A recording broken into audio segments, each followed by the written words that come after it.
Loposo mwindo to bundela mabele. Loposo mwindo to bundela mabele. Loposo mwindo to bundela mabele. Loposo mwindo to bundela mabele. Bundela mato bundela mabele. Bundela mato bundela ekono. Bundela mato bundela mabele.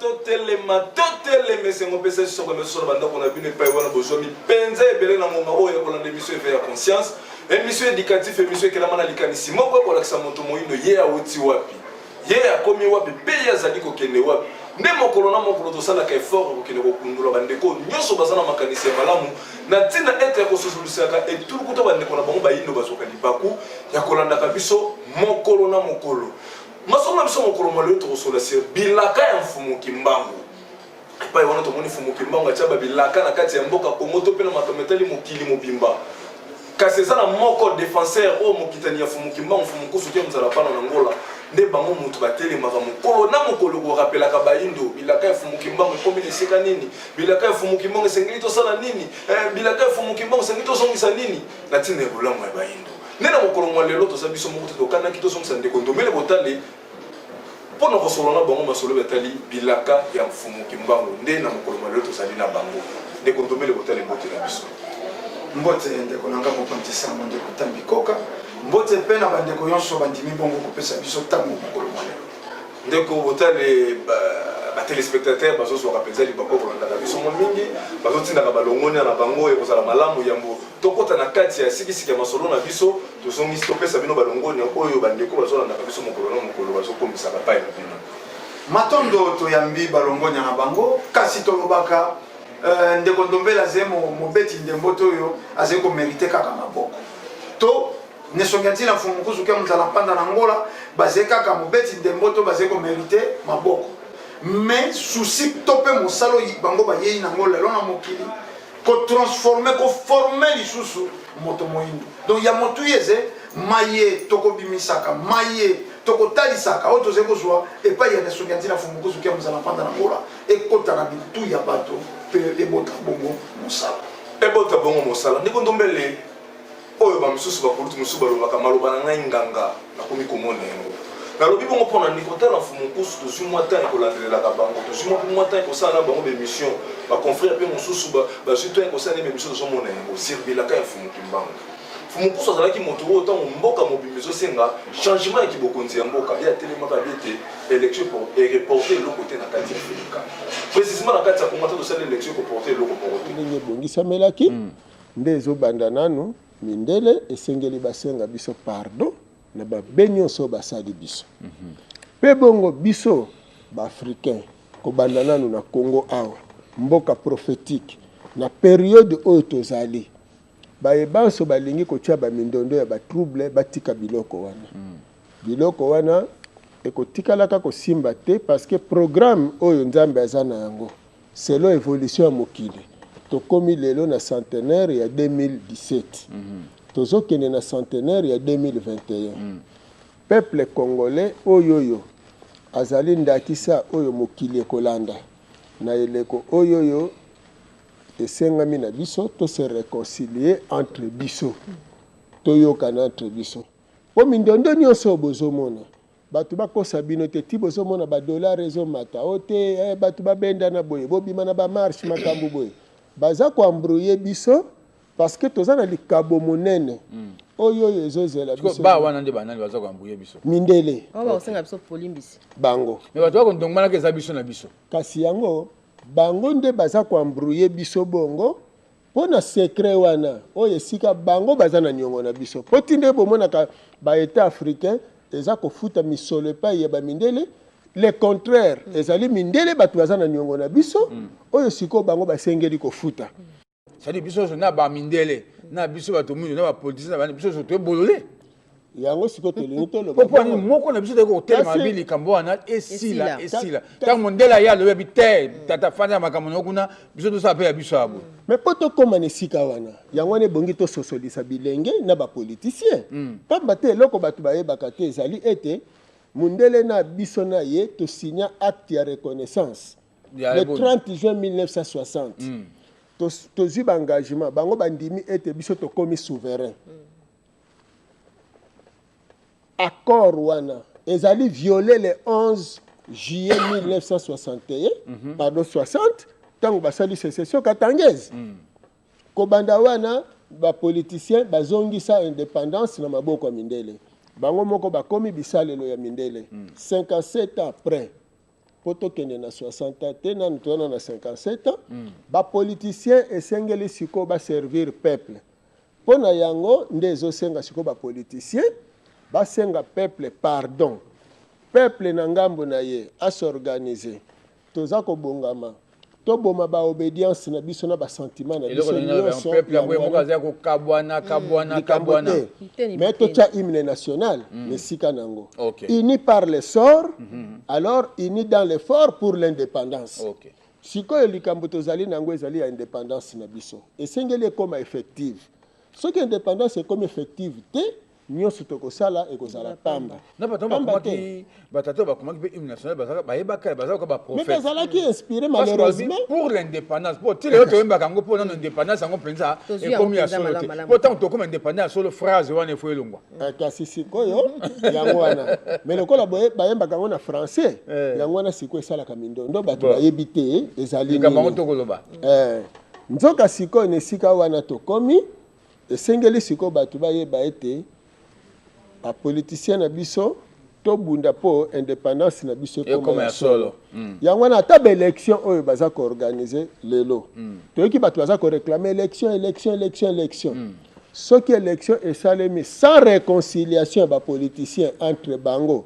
mpe réconciliation ya peuple na bapoliticien baélection ezali mpona bamindele na bapoliticien mpo baélection ezala ya peuple na kati ya mboka na biso esengeli liboso réconciliation nationale wana esalema bapoliticien ya tendance nyonso opposition lokola pouvoir bavanda esika moko bazala conscient bapapa kengo bato ya 1960 bandima ete basalaka mbeba oyo bandimelaki mindele base servir na bango soki bango bandimi mbeba wana bayebisi lisusu jeune politicien oyo ya lelo balobi atuka baleki bolimbisa biso parce que ndenge totambolelaki ezalaki yango te toservaki mindele totrahisaki nini makila ya peuple ya le 4 janvier sikoyo toluka tosenga peuple bolimbisi alimbisa biso apesa biso sikoyo confiance biso mpe peuple tolimbisi ye nsima nango tovandi tokeye pa mindele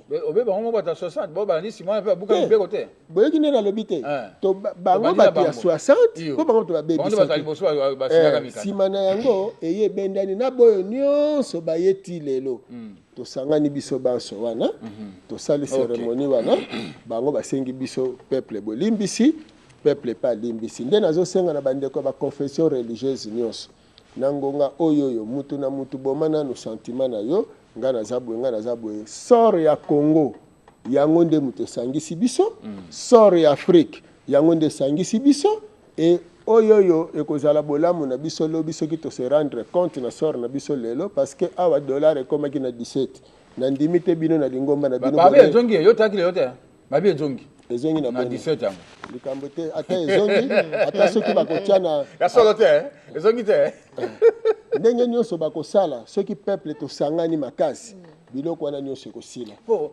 papa totema likambo mpe ya dollar yango tokende tolobanga makambo tokelelo élection 2 ans après congolais nyonso esika vandi na bandi ete koloba mieux vaut tozonga naso na 2018 bamakolo na mesa na mate mbongo wana leta tiango na bamakambo mosusu ntango ndeko ndombele azomona biloko wana population azozalaka koya kocomprendre kafumu nkusu déjà likambo déjà esalami ye kocomprendre esima bozolembelela bango ndenge nini ofira mesi boya bolobi likambo bato bayoki te mais ntango bolali bolamuki bato baye bandimi yango déjà likambo déjà esalami déjà bakomi na retard bakomi déjà na retard déjà likambo bozoyembela bango ndenge nini malobomboka ndeko tambi tolobaka tozali na kati ya itumba tozali na kati ya itumba tokuti peuple balalisa pongi il y a de cela plus de 5 siècles napesaka ndakisa moko souvent nalekaka na manaka na bino mwana akoli balakisa ye tata mosusu ntango esi akoli bayekolakisa ye fre tata na ye akomi na badifficulté ya baaccepte azali na problème affection azena mwa makambo mingi oyo kosimba affection na ye.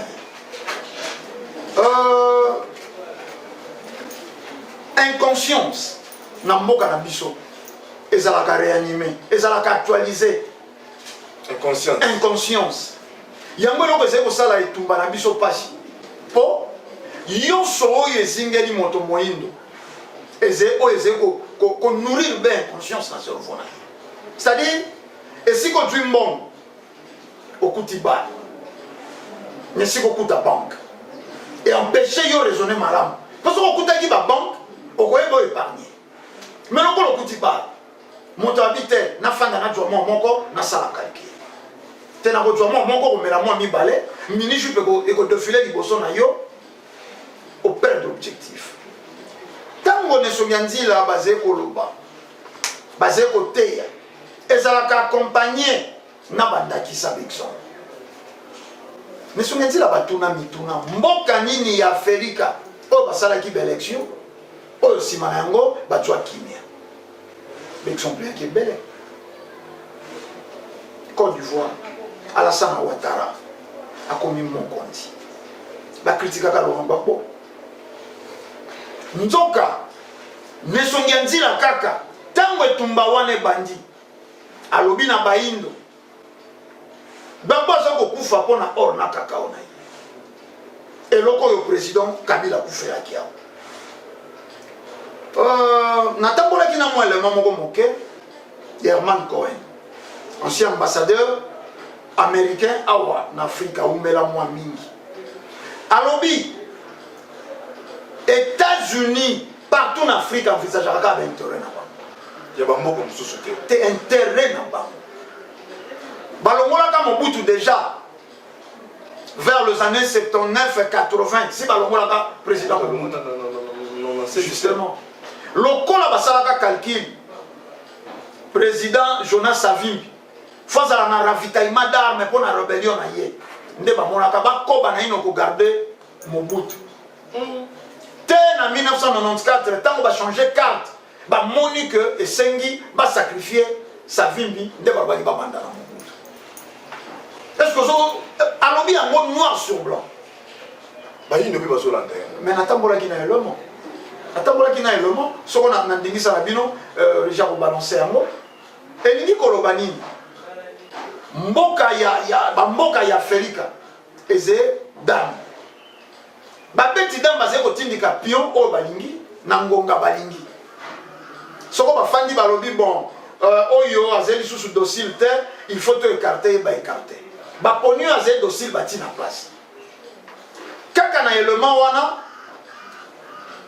ye Herman Cohen alobi Trump nda se decidaki alobaki na sepeli suko mona Kabila te donc bakongolais te bakongolais te nati moto epela na Kinshasa bakongolais te moto bazalaki na posa Trump nda se decidaki pen posaki alobi okose représenter lisusu te baraison eza nini mais baraison aze sous dossier te asimbi code minier à revoir mingi kokenda na ye na Chine kopesa mboka kwa République démocratique ya Congo na ba chinois sans passer par la Belgique lokolo lekaki na Belgique te batelemeli 5 chantiers batelemeli révolution de la modernité donc comment ça l'obligation faut nyonso accord nyonso linga so libanda faut passer par Belgique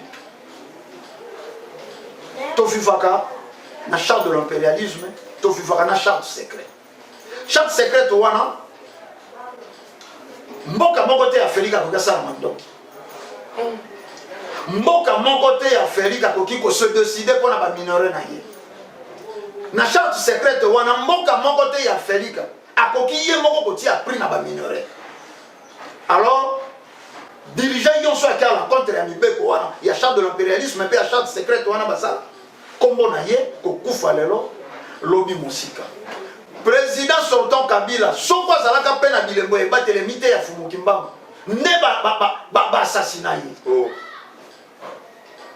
baluki malaboni te lokola azalaki na lipamboli wana bénédiction wana nesonganzi la sala losambo bolandaki na mwana babomi tata baboma mwana loba Fumuki Mbangu ozala te eleka na etandu bato bamona yango ebateli mais na ndenga tokisa mitema ya loposo pembe falaki balongola ye lelo lobi mosika yango boze komona coalition wana eze kozokisa mitema ya grande puissance telelo baze kozoka ekoki ezala te po ya bango si longtemps président Kabila telemi wana aze ko déranger kozala to ba plan na bango voilà tant que tolobaki l'élection et quoi apporter et l'autre côté 2 ans seulement na mandat ya 5 ans 2 ans bato baleli mbongo ezete mais lelo na Ituri na Beni na Goma Lubumbashi bakatakatanga ba mai baye kuluna na Kinshasa somo président Bandela wapi tozwa katango ya koloba libanga lizwindeke chaku kosekate soko batikaka général Célestin Kanyama a éradiqué kuluna lelo ingaki esimba liso motu ya président Félix Tshisekedi soko batikaki na tango na eleko ya président Kabila a vissé likambo ya ONG oyo ya droit de l'homme ya ba droit de l'homme soit disant ya bondokyo ya ka kotungisa lelo kotungisa liso président Félix Tshisekedi mais lokola opposition zalaka ennemi ya pouvoir c'est ça le mal wana eze parmi biloko le poso pemba prépara na bien sur la mitele bazana kati mais tozendam mais souci na bango lelo ezeni na élément ya Herman Cohen na lobby basé ko lancer inspecteur moko basé ba spécialiste pour ba kenda ko lukesika président Kabila bombi mbongo ba cibler des sites soit Dubaï soit Afrique du Sud mbongo wana soko ba dju yango ba bakisi yango salaire ba congolais mon colonie ni biso pe to ko enquêter sur ba dirigeant na bango mais Bill Clinton agira à kokenda na motu ya Mose Kabila et ça les mibongo bouche à pondre président ya bateau ya Irak inspecteur onini akenda ko enquêter sur bango Sarkozy a boma président Kadhafi inspecteur nini akei ko enquêter ba ko enquêter sur ba voir ya président Kabila po esala nini te lokola ça dit 18 ans na motu ya mboka lokola République démocratique à Congo pays le plus riche du monde et que na ba banque na bango misolo zete ça dérange fallait à tout prix ba kanga ye misolo ne ba mesala ko kanga ba avoir mais ba moni yango te yango ba beli kisolo te bande ko balandi ba homme politique ba homme religieux ba homme de science bozala mayele toko se développer te na ko luka kolia na musisa ko sopembe ba yela ka intérêt matondo de kondombele ba yela ka intérêt na bango bande ko na registre aux après bo balancer les biso éléments de kondombele senga ki ya ambassadeur ou azaki moko ya américain na mapele la biso de répondre à cette question que vous êtes parmi les gens à partir de Washington DC qui fait pression pour que le gouvernement américain regarde aussi ce qui se passe en République démocratique du Congo. Aujourd'hui, cette lettre qui date du 17 août dernier est sortie. Justement, la question, qu'est-ce que cette lettre représente? Écoutez, ces sénateurs ne sont pas n'importe qui. Ils sont dans la commission du Sénat pour les affaires étrangères et ils ont beaucoup de dire sur la politique américaine vers les autres pays. Et ils font beaucoup de pression sur le président. Et tous les gens qui sont nommés ambassadeurs ou sous-secrétaires d'État, comme moi, ils passent par cette commission et la commission peuvent refuser d'accepter. Donc, ils ont beaucoup de pouvoir. Donc, ils ont fait beaucoup de recherches sur ce sujet. Je connais les fonctionnaires qui travaillent pour ces sénateurs. Et ils ont bien regardé le Congo pendant 6 mois. Et moi, j'ai fourni des documents, etc. Et ce que le Sénat veut, que le gouvernement du président Trump appuie le président Félix Tshisekedi dans son effort de vaincre la corruption. Donc, cette agence contre la corruption que le président Tshisekedi a établie, le but de cette lettre, c'est que l'Amérique appuie le président dans ses ambitions de terminer avec la corruption. Il voit le Congo comme un pays avec beaucoup de potentiel ils étaient très contents de voir le départ du président Kabila. Et président Trump avait fait un bon travail d'envoyer Nikki Haley pour persuader le président Kabila de ne pas être candidat et d'avoir une élection. Donc, mais il veut qu'il y a le potentiel du Congo. Quand vous dites que vous avez vu comment Mobutu gérait le pays, vous avez fermé les yeux parce que vous aviez besoin de Mobutu pour intervenir en Angola. Ça veut dire que chaque fois que les intérêts des États-Unis sont là, vous intervenez. S'il n'y a aucun intérêt pour les États-Unis, les présidents ils peuvent faire ce qu'ils veulent. Non, c'est pas tout à fait vrai. Quand il y a des intérêts qui sont très importants pour nous, ça, c'est la première priorité, n'est-ce pas?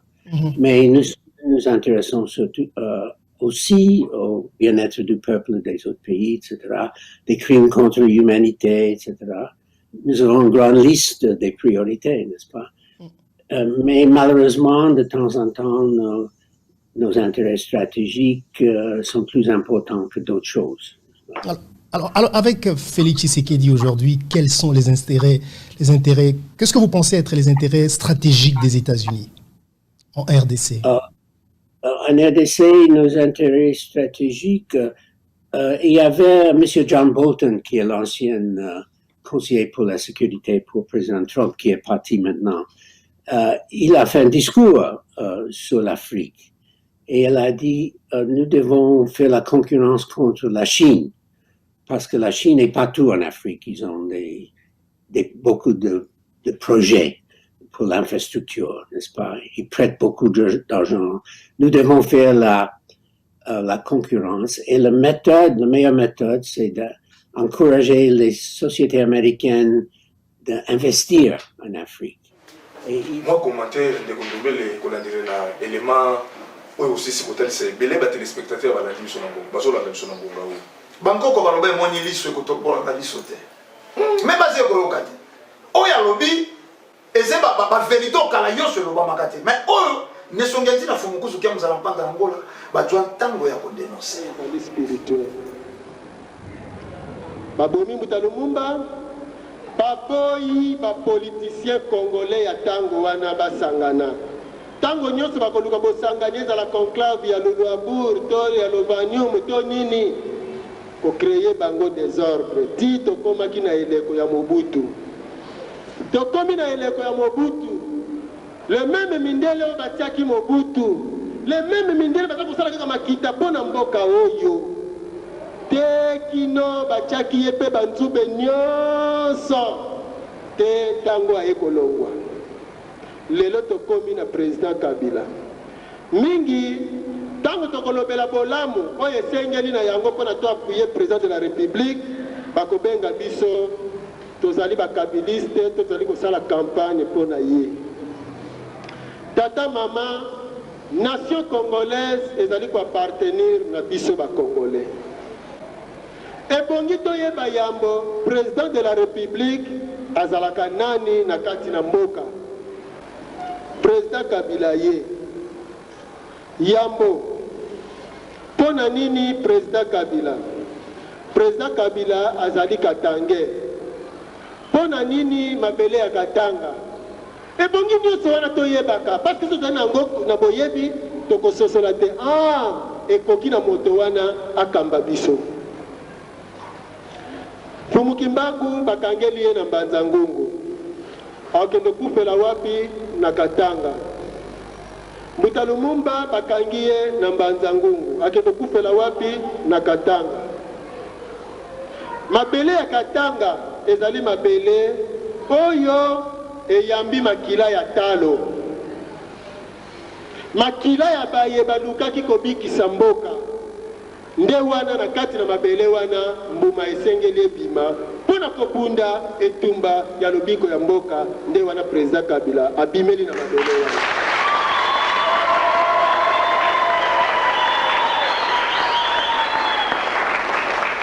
Président Kabila ye na mission mobimba aye na mission oyo esengeli te biso to sosola pe to soutenir kasi tobosana te complot eza quelque part, complot wana eza na Occident.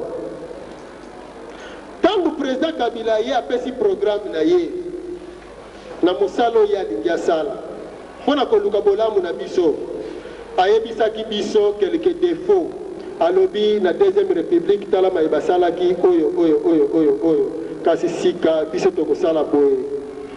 Mindele bayebisi ye boye, okoki kosala te soki biso te tosali. Makanisi na yo ekoki kosala te, ya biso nde ekosala. Na bongo tikela biso mabele tozwa nyonso biso tozali yango posa. Tikela biso terrain, ye alobi bobandi koyiba kala. Et mwana ya Afrika avant même indépendance ayoki nano ata bisengo te. Ngai mission na ye na yango ezali te mpona na s'enrichir, mais na ye po toluka bolamu ya bato wana ezali nde boye. Tolingi todefisa yo mbongo parce que okuti crise, tolingi todefisa yo mbongo. Ye ayebisi te mbongo ekobima kuna, esengeli Belgique azwa mpe ya ye commission. Elingi koloba mbongo ezotikala kaka kuna epai na bango. Bino bokozwa kaka mwa moke lere bokosala banzela mpe esili te. Esoki tobakisi na bato deuxième république na mosala bazalaki nango mpe ya kozwa susi bango eteni ya kotya na poche, pasi ekozala mingi. Botika biso kaka nanu boye. Voilà masumu asalaki, bamoni te akoki asala te. Nde wana tata mama baprovoke guerre oyo tozali na yango. Guerre oyo ezali na tina ya 3 ans oyo président lakaki te. Dans 3 ans tokozongisa train na rail bongo tokoki kokende na baélection. Na motindo wana lelo tozali koloba bokoyoka babandi koganga, ah voilà liberté d'expression na Congo, ah voilà tokende na baélection na Congo. Tata mama yo mwana Congo toye propagande te, kasi toye koluka bolamu na biso ekowuta wapi. Bolamu na biso ezali décision ya biso bana ya Congo ya koloba te tokolia nanu oyo biso moko tosali. Tokoluka mpe kokonsome oyo ezali kowuta awa. Mingi kozali kokanisa te soki mondele lelo alobi takosalisa biso te, vie ezali te. Parce que micro kako nazali kolobela ya mondele. Bilamba na lati mondele moto asali. Mais na kati na bino badon ya ko créer ezali. Mais ignorance parce que côté spirituel ezali en captivité, eza ko kangama. Balobi malamu kaka mutu nyonso misala déjà na Bible na ye. Wana n'importe quel régime koya toko résister kaka parce que yango na nde moyen na biso. Et lelo yo président Kabila aza na combat na bino basambeli. Président Kabila aza na combat na bino basambeli. Ba américain ba impérialiste nyonso na période président kei na États-Unis na New York babengisi ba soi-disant basali na Nzambe, soi-disant basali na Nzambe. Bakena bango kuna voilà bokende kosala consultation nationale. Lokola bazali ba Pierre Mindele boyokaki ba point oyo bango bapesaki mokonzi ya mboka. Pona nini? Po ete soki aboyi makambo wana bato wana lokola bazali kokamba bino po kozala confiance na ba pasteur, kozala confiance na ba diacre na ba évangéliste wana nyonso oyo bazali ba Pierre Mindele. Bato wana tango bakoyebisa bino kaka te président Kabila aboyi koyokela biso basali na Nzambe, veut dire aboyi koyokela Nzambe esengeli azala lisusu te nde bango bazwi makasi po ete bino tango boyoka bongo bokosepela po balukeli ye. Mais soki alongwe nga nazotia mai na monoko te. Président Kabila ye pasa la mission na ye azali 3e président ya république selon prophétie. 3e président soki awumeli te mboka oyo ekozala divise biteni biteni. Tokobomana na ntango molai. prophétie elobi bongo. Et prophétie wana eza na Bible te, prophétie Mfumukimbangu atikaki pour na maimatali République du Congo et République démocratique du Congo na accession na biso na indépendance. Soki bondimi mboke kabana biteni biteni to kota susu na guerre lisusu makasi lisusu to continuer bozoba. Ka soki tolingi to longwa na pasi bandeko to labuka. Makanisi ya mokonzi ba exploitaka pe basalelaka yango. Mitambo eza ebele ba preuve eza ebele ya kopesa bino tata mama kasi lokola tolobaki te ezali éveil patriotique religion na politique ekendeke nzela moko. Religion chrétienne ezali kobunda pona unité ya Europe yango moto ezali kosala force ya Occident ndenge pape Jean-Paul II a déclaraki yango. Religion islamique yango eza kosala force ya barabe. Religion bouddhiste yango eza kosala force ya baorientaux. Sauf baafricain lokola bazangi religion yango wana mpe bazangi force yango wana moya kobunda na mindele ezali te. Mais mpona tobunda na mindele possibilité ezali tolamuka na pongi tata mama. Kolamuka na pongi ezali kolongwa na ignorance. Soki tolongwe na ignorance, soki tolongwe na ignorance wana nde tokoki kolibere mboka oyo. Yango tina bosanga na biso na tongo ya lelo tata mama ezali nini? Ezali ete tososola mayema ezali koleka na kati na mboka na biso pona lobi eutaki koleka pona lelo mpe pona oyo ezali koya. Biso moko tokomilukela bolamu na biso toyeba nani azali koboma biso mpe nani oyo azali koluka pasi na biso. Nde tina kosangana na biso ya tongo ya lelo na mikolo ekoya tokokutana lisusu mpe tokosangana na mozindo mpe tokolobela mingi wana nde tokolakisa bapreuve nyonso oyo mindele basalelaki biso makita matoi ya koyoka tosukeli yango.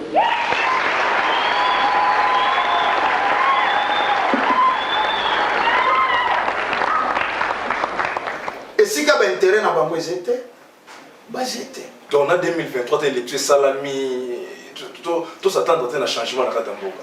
Mais est-ce que babongisaka mboka na 5 ans? Tant tozali koloba yango ezalaka kaka te mpona président Kabila. Tozali korepete eloko moko. Tobundaka te mpona individu Kabila. Oh. Mais tobundaka mpona kiti wana ya bokonzi etikala libre.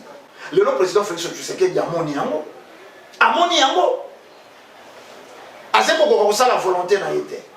Souci ezali batambola na coalition. Mais bato wana baimposer. Awa soko na mois d'août au monaki lettre ba sénateur américain ba komaki. Azé obligé à kokata coalition wana. Ba menacer ou soit ba kolongola ye. Ba ko retirer confiance. Peuple était mto retirer place mais ba mais tolobi volonté ya peuple et salaka et l'autre côté. Tozongi na 98 na ngambo ya mfwa na Congo Brazzaville.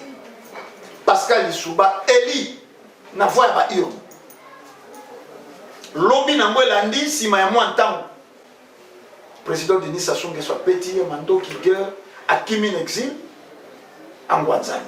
Volonté à peuple, to volonté ya bateau et bamonaki que intérêt na bango ya pétrole, ya elf et ezalaki mise en danger et pas ya Lissouba. Te et sika yonso bango mais tolandi élément te. Ba be sika yonso bango bamoni intérêt na bango komi menacé, balko ka ko s'imposer. Donc ceux qui va commis contre dirigeants en Afrique, il faut comprendre que c'est que les dirigeants ont commis malheur pour la population. Soko kaka Mandela yini dirigeant, c'est que dirigeant on a le bien non ya peuple. Soko Mandela c'est que commis sa dirigeant moko ya bino, c'est que c'est marionnette na. Point barre. Point barre.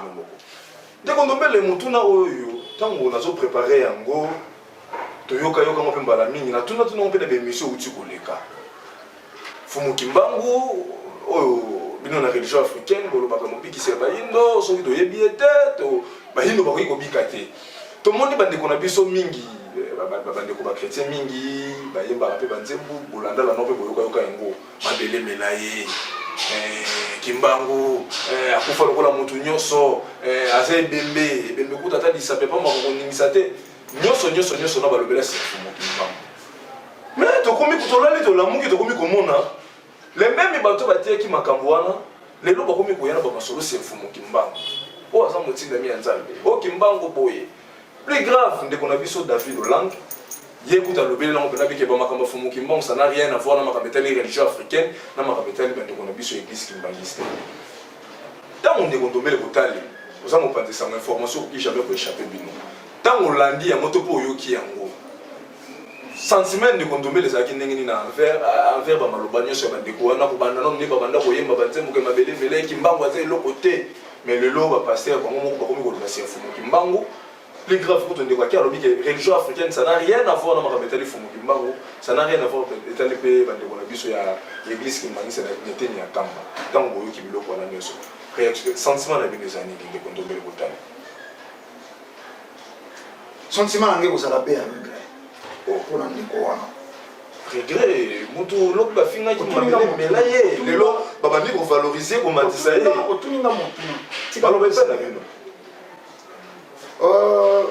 nalobaka na ino ezena ba pasteur tende bakokolisa foi ya biso bakimbangiste authentique ezena pasteur te c'est-à-dire nakozala lokwa inconscient nalobelaka kombo ya mfumu kimbangu ta mosu na dutaka nango au fond falaki pasteur moko atelema un jour po akumisa mfumu kimbangu te ezeba mouvement ya récupération parce que koloba ya ndeko wana David Olang ekoke bakisa penza neti et plus grave akei koloba fumu kimbangu bon ya zeko lobela papa Simon ba ezena relation te kombo ya fumu kimbangu ezena relation te na kimbangisme akei plus loin ezena relation nani na christianisme mais ça va tout nyonso te tango alobi fumu kimbangu message ya fumu kimbangu ça n'a rien à voir avec le kimbangisme. Nakeko lié si kanani. Na christianisme, mais mouvement de récupération. Toko tika te koloba fumu kimbangu, mais tozongi na ino na mokanda ya Jules Chomé. Bolimbi c'est Jean-Marie Vanet. Qui est belge. Alobi c'était un envoyé divin qui est venu spécialement pour sauver votre race. Le kimbangisme n'est pas une petite religion. Et c'est mon cas, il y a des religieux qui s'inscrivent au grand courant de pensée au même titre que le judaïsme, le bouddhisme et l'islam. Sango. Ou un sango qui rebelge. Rappelez-moi de l'église kimbangiste. Vous venez nous apprendre le christianisme, mais c'est nous qui vous l'avons apporté. Nous voulons apprendre le kimbangisme. Un envoyé divin qui est venu spécialement pour sauver votre race. Tango yende ko wana David Olang koloba fumu kimbangu vrai serviteur de Jésus. Mais mouvement et récupération. Mouvement et récupération. Donc babendi batwala que ça va te fumu kimbangu mais na kati ya fumu kimbangu be misi kombo ya Yesu. Tango catholique a comprenaki que bato ba komi ko tourner le dos. Aboti ba groupe ya renouveau charismatique. Yango ane bota lelo biloko yo binzambi l'église de sommeil yo toyoka. Et outi na renouveau. Catholique azaki ko pesa bato Biblia te. Bato tango babandi ko revendiquer. Tozui nano tozongi tango fumu kimbangu azongi ba récupérer ba papa diangenga. Ba récupérer ba papa di Soroken. Ba récupérer ba papa di Alungana na colonie scolaire na bomba. Po nini? Balo papa na bino aji motinda ni mouvement et récupération. Ba yei en 1959 basali l'église de Jésus-Christ sur la terre par son envoyé spécial papa Simon Kimbangu. Otozomona lelo. L'église de Jésus-Christ. Mais ce que Simon Kimbangu a été Yesu. Mais il fallait s'appeler ça mondele. Ne belé makamu sio Simon Kimbangu a salaka. Sokolo le masalaki na kombo ya Jésus. Il fallait s'appeler ça mondele. Pour ba sango na l'époque ba sekusaka bembete. Ba bikisaka ba maladie. Ba monisaka ba kufi miso te. Mais tant que fumu kimbangu na miracle ba salaka soko réellement ba tiaka kombo ya Yesu. N'est que c'est pelissa. Bah il va combattre le christianisme. Mais et bembisa mitema na bango et détruisa mitema na bango tema luka ko boma fumu kimbanga. Pour ils allaient fumu kimbanga ko kufate na maboko ya moto pour atinda makite pour monter ko ko boma. Ya ngo fumu kimbanga kenda sala mibutu kumisato na bolo. Te ba wana pour ngai na kolobeze ba biloko bizangi tina na miso na miso. Comment ya fumu kimbanga éco s'imposer. Un envoyé divin qui est venu spécialement pour sauver notre race. Éco s'imposer. Bango bandi mater.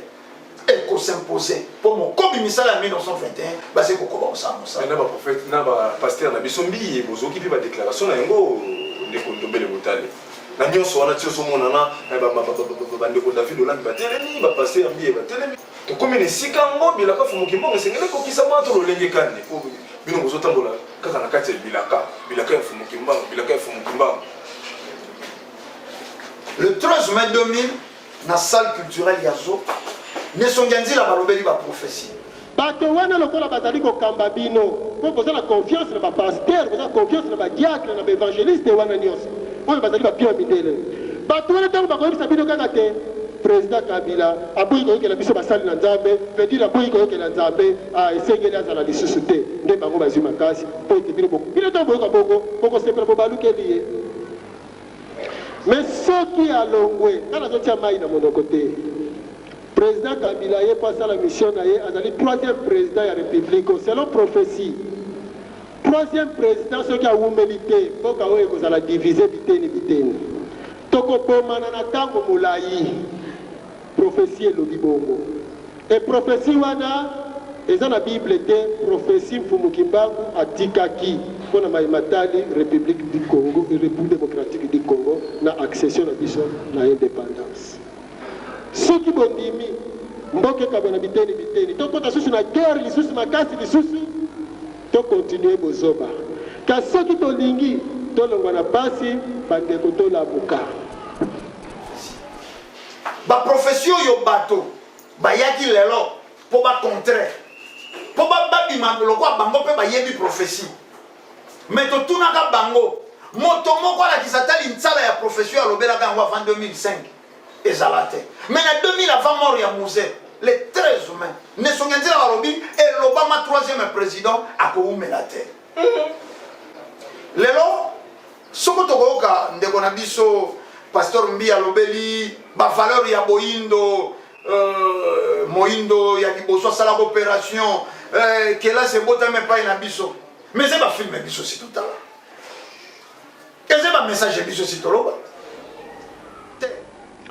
Kobanda na Adam te tokoya na Abraham moko te ayaki na Egypte. Abraham azalaki moto ya yambo oyo ayaki na Egypte. Kasi Abraham tango aye na Egypte aye kokuta Pharaon azalaki roi.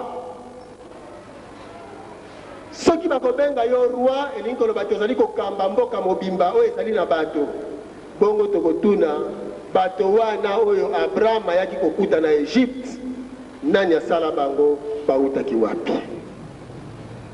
Yango tata mama tokomona te na eleko ya yambo ya boyei ya Abraham na mabele ya Afrika azalaki na eno mitelengano Iran azalaki na eloko te tango ye na Afrique po etazwa bomengo asalaki nini azwi mwasi na ye Sara apesi ye epai ya Pharaon. Esika Pharaon azwaki Sara lokwa makango nde sika libebi ekotelaki epai na biso bayindo mpona mbala ya yambo. Tango libebi ekoti na lisumu ya Adamu na Eva mabele kaukaki oyo esali lelo désert ya Arabi. Tango pe lisumu ekoti na ngambo na biso Pharaon tutumosi azwi Sara elembo na yango mabele kaukaki oyo babengi désert du Sahara. Bana ya Abraham na nzela ya Isaac pe na nzela ya Jacob bango wana nde bayaki na Egypte epai na biso bayindo. kasi biso bayindo lelo tokanisaka te Egypte oyo barabe bavandi na ntango ya kala soki balobi Egypte veut dire Afrique. Afrique wana ezalaki ya biso bayindo. Biso bayindo nde tokutanaki na bana ya Israel ntango bayei epai na biso. Baye epai na biso bayaki te mpo tonyokola bango, bayaki po ete tolakisa bango bonzambe. Kasi tosalaki mabe ya konyokola bango mbula kama mine na ndambo. Tonyokoli bango mbula kama mine na ndambo, tango ngonga ekoki esengelaki bazonga na mabele na bango. Nde wana nzambe ya bakoko na bango, nalobi malamu, nzambe ya bakoko na bango aponaki Moïse po ete aya kolibere bango, azongisa bango na mabele maibalakanaki. Mabele wana ezali soki bokotanga na mokanda ya Genèse 15-18, alliance ya Nzambe na Abraham balobi te apesaki ekobanda na fleuve Euphrates tina mer rouge, kasi ezalaki mabele ya Afrika te. Soki botangi na mokanda Exode 3, na mokanda Exode 3 balobi malamu te ange ya Nzambe nde amonani na Moïse, bongo ayebisi Moïse te nayoki kolela ya bana na ngai na Egypte, nde naponi yo kende kobimisela ngai bango. Apesaki mitindo tango oyo bokobima nalingi te boya maboko pamba, soki botanga na mokanda Exode 3:21-22, boya maboko pamba te potikala koyiba baegyptien na bilamba na bango na bomengo na bango. Bazongaki na mabele na bango lokola biso tonyokolaki bango, ezalaki niongo oyo tosengelaki mpe biso kofuta. Nde wana le 3 mai 1491, roi Nzinganku afukamaki liboso ya escroc ya mondele abatize ye. Tango escroc wana aza kobatize ye, elingi koloba te relation ya roi na nzambe na ye ekatani. Mayemanso akosala esengeli atuna mindele. Voilà ebandeli ya pasi na biso na eleko wana. Tata mama, eloko nini epesaki faiblesse na biso? Division. Eloko nini epesaki faiblesse na biso? Désordre oyo mindele bakotiselaki biso. Pe ya makasi captivité spirituelle, parce que bakangi biso bonzambe. Tolingi lisusu kosala référence na bonzambe na biso te, tolobi te te bonzambe na biso ezali ki satana, bonzambe na biso ezali mabe, bonzambe na biso ezali bondoki, bokoko na biso ezali malamu te.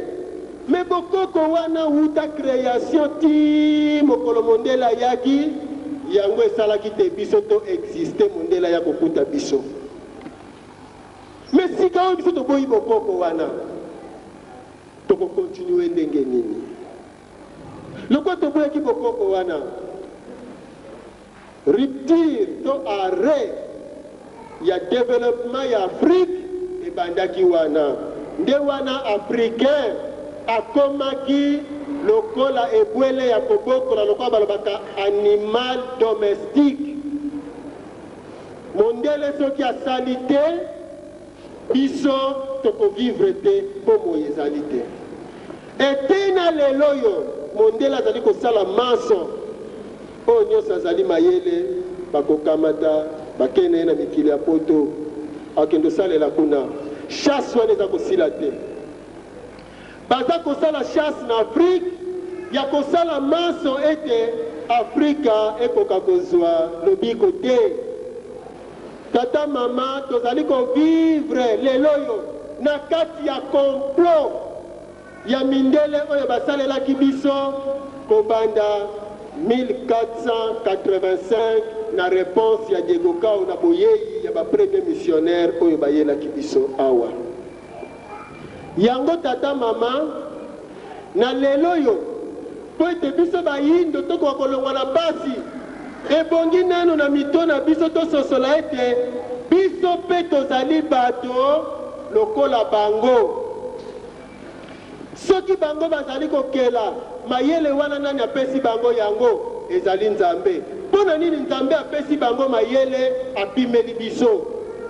Nzambe apimeli biso te. Kasi oyo biso toboyaka, oyo biso toyinaka, yango te secret ya lobiko na biso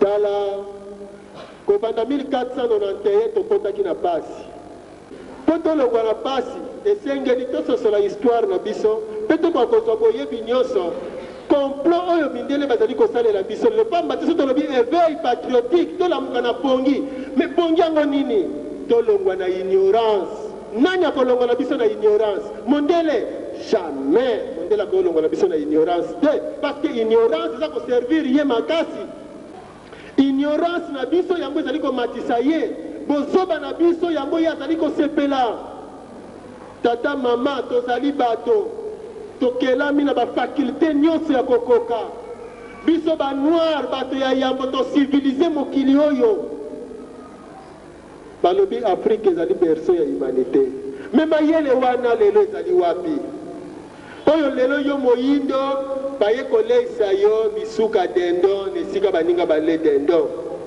yo moyindo olei makoso nesika baninga baleli ngulu yo moyindo oke kolata salite ya baninga babwaki na tombola bolimbisa na bilamba ya se botoke kowela yango oyo etondela bamaladi ya motindo na motindo elelo soki balobi moyindo elingi koloba pasi guerre désordre ignorance bato ya koboma na kati na bango bato bazanga mutu ya kokanisa désordre moto oyo azali ne kutu te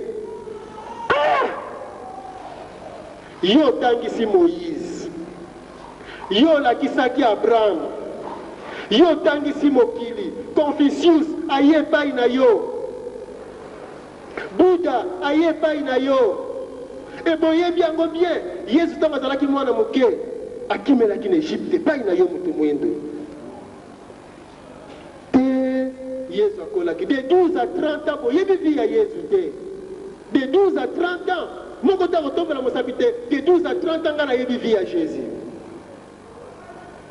voilà tata mama yo moyindo loposo ya talo mpona nini yokelamaki moyindo mabele na yo etonda na bomengo mpona nini mabele no etondi bomengo koleka mokili mobimba soki toyebaki eze mpasi mpo bazali koyoka soni kopesa nesongi ya nzela reso bapesa mokonzi bamunza reso okokimela wapi mpo yango bosembo me bolobi awa te élection esalemi 2 ans bato bakomi koloba tozonga na 2018 kaka na 2 ans ya pamba batikali na ino na 3 ans oyo eza ebele me bato balobi te malamu tozonga esika touti systeme abonani andepase kutu bien te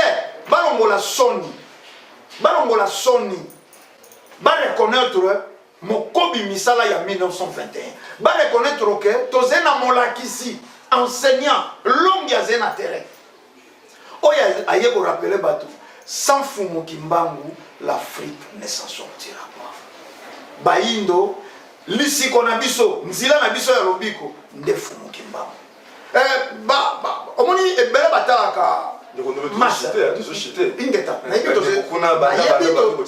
nayebi toze kokenda na suka omoni soni ebomaka bandeko bazali kotala mas bazali kotala mabonza likablo bakomi koluka kopesa message bakontourne yango te bosembo yali bayindo banso ozala wapi ozala soko na continent nini kombo na yo vutuka nasepelaki mpo ndeko mpe na message na ye alobi soko ozali kokenda ozali komona destination te zonga na esika obungelaki wana pasteur mbiye vutuka fana pambu fidela yango kaka biso oloba bayindo bazonga na esika babungelaki wana ezali liloba esuka émission mokolo molelo ya ndeko ndobele kotale batelespectateur botondaki mpenza ebele mpenza ebele kolanda biso commentaire pour des mingi te botikala kaka branché na manaka na biso chaque vendredi na ngonga ya 11h pe chaque lundi na ngonga ya 22h